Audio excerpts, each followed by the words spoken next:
Hello students, physics with Pradeep Kumar Swami में आप सभी का स्वागत है। पिछले वीडियो के अंदर, पिछली क्लास के अंदर हमने ये पढ़ा कि भौतिक राशियां क्या होती हैं। व्युत्पन्न भौतिक राशियां और मूल भौतिक राशियां दोनों के बारे में हमने पढ़ा। और मात्रक क्या होते हैं, मात्रक का जो महत्व है अपने लिए, वो हमने पढ़ा था। आज हम एक नया टॉपिक पढ़ने जा रहे हैं जिसे हम कहते हैं विमा। विमा हम पढ़ेंगे आज। विमा यानी डायमेंशन। ये आज का अपना नया टॉपिक होगा। देखिए, हमने ये पढ़ा कि मूल भौतिक राशियां जो है वो 7 है, और उन 7 के अलावा जितनी भी राशियां हैं उनको हम व्युत्पन्न भौतिक राशियां कहते हैं। और उन व्युत्पन्न भौतिक राशियों को हम किसके रूप में लिख सकते हैं? मूल भौतिक राशियों के रूप में लिख सकते हैं। कुछ एग्जाम्पल हमने पढ़े थे, जैसे एक सिंपल सा एग्जाम्पल मैं रिपीट कर रहा हूं। क्षेत्रफल। क्षेत्रफल एक व्युत्पन्न भौतिक राशि है जिसको हम क्या लिखते हैं? लंबाई गुणा में चौड़ाई लिखते हैं। अब लंबाई एक मूल भौतिक राशि है और चौड़ाई भी एक प्रकार से क्या है? लंबाई है। तो इसको हम लंबाई का स्क्वायर लिख सकते हैं। समझ गए ना? यानी कि हम किसी भी व्युत्पन्न भौतिक राशि को मूल भौतिक राशि के पदों में या मूल भौतिक राशि के रूप में लिख सकते हैं। अब जब हम व्युत्पन्न भौतिक राशि को मूल भौतिक राशि के रूप में लिखेंगे, यानी कि हम उसको द्रव्यमान, लंबाई, समय या फिर ताप, विद्युत धारा, पदार्थ की मात्रा और प्रदीपन तीव्रता, इन 7 के रूप में लिख सकते हैं। तो हम जब उसको लिखते हैं तो द्रव्यमान, लंबाई, समय, विद्युत धारा, ताप, इनके ऊपर क्या करते हैं? घात लगाते हैं। घात यानी पावर। मेरी बात समझ रहे हो ना? जैसे मैंने क्षेत्रफल को मूल भौतिक राशि के रूप में लिखा तो लंबाई के ऊपर घात लगाई 2। इसमें द्रव्यमान और अन्य जो राशियां हैं वो नहीं आई, केवल कौन आया? लंबाई। और घात कितनी लगी है? 2। तो मूल भौतिक राशि के ऊपर जो घात लगती है उसी घात को हम क्या कहते हैं?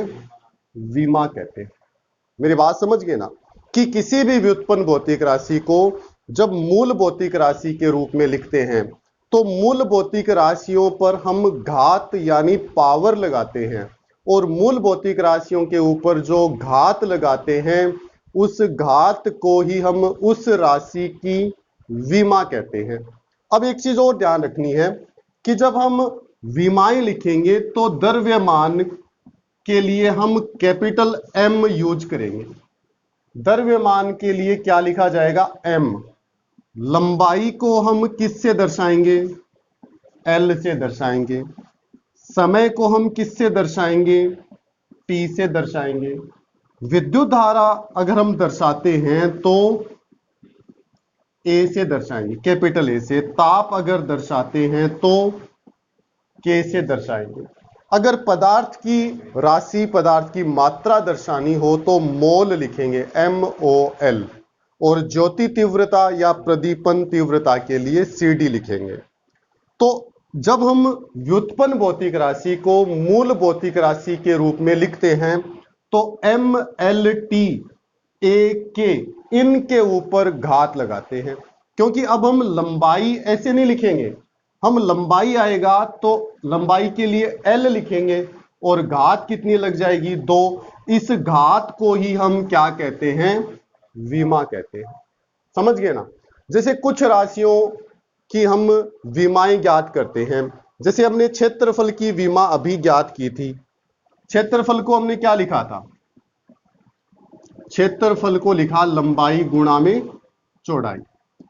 यानी कि लंबाई के लिए L और चौड़ाई के लिए भी L, तो L की घात 2।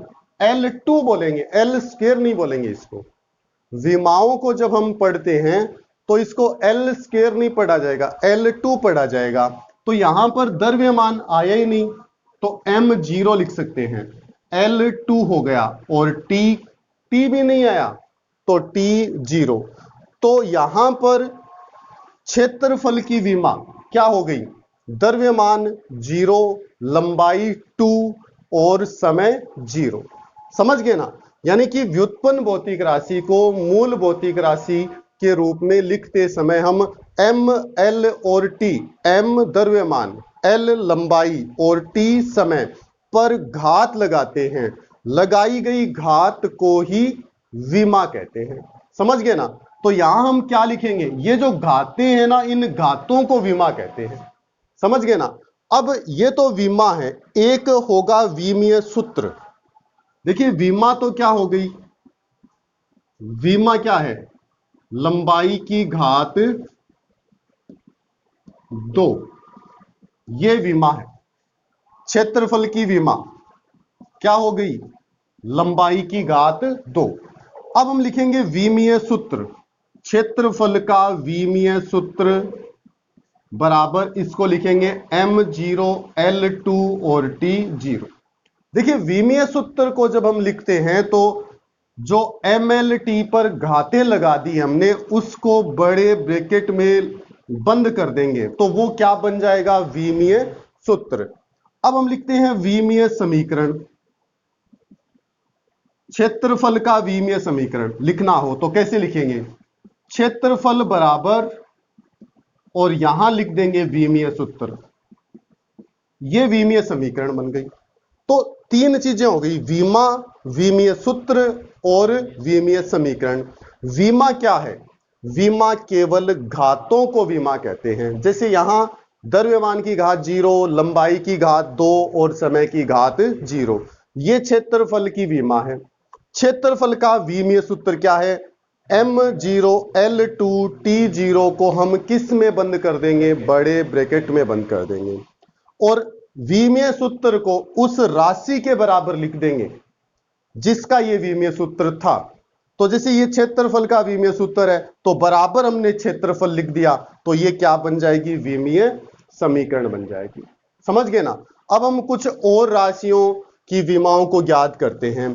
जैसे हमने लिखा आयतन। आयतन क्या होता है, देखिए आयतन को हम पहले पढ़ चुके हैं, मूल भौतिक राशि के रूप में लिखना, लंबाई गुणा चौड़ाई गुणा ऊंचाई, LBH। तो लंबाई के लिए L, चौड़ाई के लिए भी L और ऊंचाई के लिए भी L। तो इसकी विमा कितनी आ गई, 3 आ गई। लंबाई की घात 3, m0 है यहां और t भी यहां पर 0 है। अगर हम लिखना चाहें तो लिख सकते हैं m0, l3 और t0, और अगर इनको नहीं भी लिखते हो तो भी कोई फर्क नहीं पड़ेगा। नेक्स्ट हम पढ़ते हैं, जैसे चाल पढ़ा हमने, चाल बराबर दूरी बटा समय। अब दूरी क्या है, दूरी एक तरीके से लंबाई है, और बटा में कौन है, दूरी क्या होगी, डिस्टेंस, लेंथ होगी, लंबाई होगी। और लंबाई के लिए हम क्या लिखेंगे, L, और समय के लिए हम क्या लिखेंगे, T। ये राशियां फिक्स है, द्रव्यमान को कैपिटल M से, लंबाई को कैपिटल L से, समय को कैपिटल T से। अगर विद्युत धारा आएगी तो कैपिटल A से लिखेंगे, ताप अगर आएगा तो K से लिखेंगे। तो M नहीं आया यहां पर तो m0 लिख देंगे, L1 और T, L के ऊपर कोई भी घात नहीं है तो घात 1 है। एक घात को लिखना आवश्यक नहीं है, नहीं लिखते हैं तब भी 1 है, और लिख दिया तो 1, ये हो ही जाएगी। यहां t की घात कितनी है, 1, और इसको ऊपर ले गए तो -1। तो चाल की जो विमा है क्या हो गई, 0, 1, -1। द्रव्यमान 0, लंबाई की घात 1 और समय की घात -1। समझ गए ना? और विमीय सूत्र क्या होगा बताइए, विमीय सूत्र ये होगा m0, l1, t-1, ये विमीय सूत्र। और इसका विमीय समीकरण अगर हम लिखना चाहें, चाल बराबर m0, l1 और t-1, ये इसका विमीय समीकरण हो जाएगा। नेक्स्ट पढ़ते हैं हम, चाल पढ़ा हमने, अब हम पढ़ते हैं त्वरण। त्वरण यानी वेग बटा में समय। वेग को क्या लिख सकते हैं हम, वेग यानी विस्थापन बटा समय, इसको हम क्या लिखेंगे, विस्थापन बटा में समय, और इसके नीचे फिर से कौन है, समय। इस वेग की जगह ये लिखा है मैंने विस्थापन बटा समय, तो ये समय इस समय से क्या हो जाएगा, मल्टीप्लाई हो जाएगा, गुणा हो जाएगा। ऊपर कौन बचा, विस्थापन बटा में समय का स्क्वायर। अब विस्थापन क्या है, लंबाई है, तो इसकी जगह मैंने लिख दिया लंबाई बटा में समय स्क्वायर। अब ये लंबाई और समय मूल भौतिक राशि है, तो मूल भौतिक राशियों के लिए हमने चिन्ह निर्धारित कर रखे हैं, वो लिख दीजिए। लंबाई के लिए मैं क्या लिखूंगा, L, समय के लिए T की घात 2। इनको हम स्क्वायर क्यूब ऐसे नहीं बोलेंगे, घात अगर 1 है तो T1, घात अगर 2 है तो T2, घात 3 है तो 3 बोलेंगे, न कि क्यूब बोला जाएगा। द्रव्यमान यहां नहीं आया तो m0 L1, L के ऊपर कोई भी घात नहीं है, मतलब घात 1 है, T-2 ऊपर ले गए हम तो ये क्या बन गया, -2 बन गया। नीचे तो 2 है, ऊपर ले गए तो -2 बन गया। अब विमीय सूत्र लिखना चाहें तो बड़े ब्रैकेट में डाल देंगे, विमीय समीकरण लिखना चाहें तो हम लिख देंगे त्वरण बराबर और विमीय सूत्र। समझ गए। नेक्स्ट हम पढ़ते हैं, अब त्वरण के बाद बल पढ़ते हैं। बल किसे कहते हैं, बल बराबर द्रव्यमान गुणा में त्वरण। अब यहां से कुछ चीजें ध्यान रखनी है हमें। देखिए, त्वरण को हम चाहें तो वेग बटा समय लिख सकते हैं और फिर आगे हल कर सकते हैं, परंतु त्वरण का हमने विमीय सूत्र विमा पहले पढ़ रखे हैं, तो हम यहां पर उसको डायरेक्ट भी यूज कर सकते हैं। समझ गए ना, क्योंकि त्वरण की विमा हम ज्ञात कर चुके हैं, कितनी है वो, m0 L1 T-2। समझ गए ना, तो त्वरण को इस रूप में लिखने की आवश्यकता नहीं है। अब अगर हमें ये डायरेक्ट विमा याद नहीं है तब तो हमें इस रूप में लिखकर इसको हल करते हुए वहां तक पहुंचना ही होगा।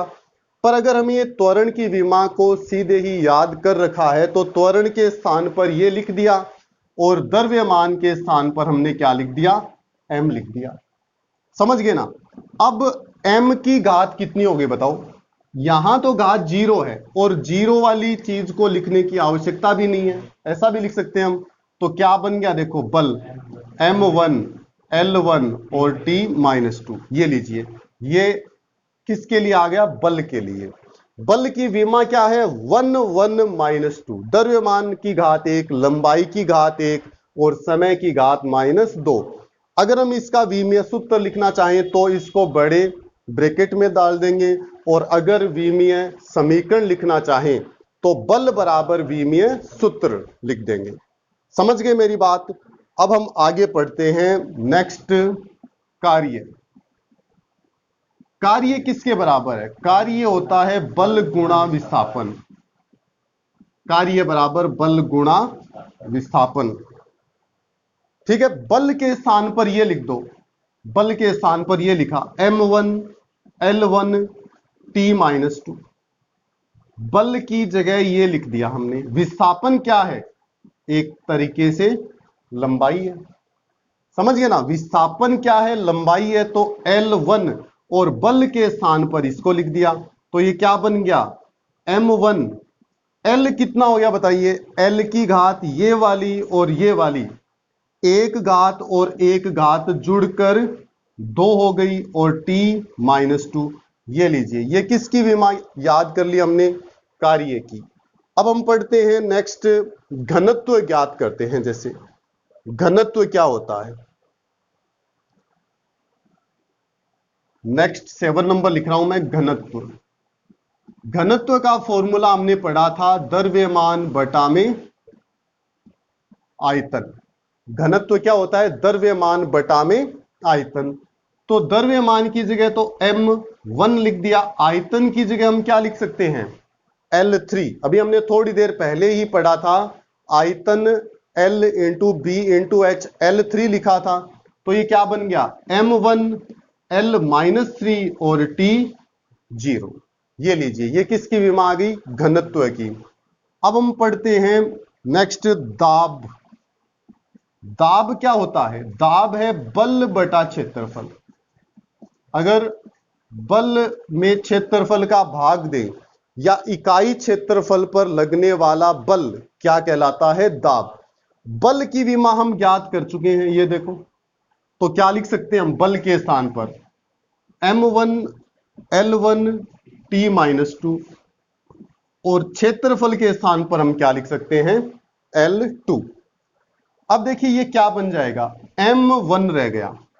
अब L की घात ऊपर 1 है, नीचे 2 है, तो नीचे और ऊपर एक घात कैंसिल हो गई। नीचे 2 थी तो नीचे कितनी घात बची? 1। उस 1 को मैं ऊपर ले गया, -1 और T -2। ये किसकी विमा आ गई अपने पास? दाब की विमा आ गई। अब हम और पढ़ते हैं। जैसे हम पढ़ चुके हैं, कोण की विमा पढ़ना चाहते हैं हम। कोण, कोण क्या होता है? कोण बराबर चाप बटा में त्रिज्या। देखिए चाप क्या है? चाप एक प्रकार से लंबाई है, पढ़ा होगा आपने। जैसे ये चाप है, ठीक है। तो चाप क्या है? लंबाई है। और त्रिज्या भी क्या है? केंद्र से परिधि की ये जो डिस्टेंस है, ये भी लंबाई है। दोनों लंबाई आपस में क्या हो जाएगी? कैंसिल हो जाएगी। तो M0 L0 और T0, मतलब कोण की कोई विमा नहीं होती। ये एक विमाहीन राशि है। इसको हम क्या बोलेंगे? विमाहीन राशि बोलेंगे। कोण एक विमाहीन राशि है। तो आज हमने कुछ राशियों की विमाओं को ज्ञात किया। आप भी जितनी भी राशियां आपने 9th और 10th क्लास में पढ़ी है, उन सब की विमाओं को इस प्रकार से ज्ञात कर सकते हैं। नेक्स्ट वीडियो में हम बहुत सी राशियों की विमाओं को ज्ञात करेंगे। तब तक के लिए सभी को धन्यवाद। जय हिंद, जय भारत।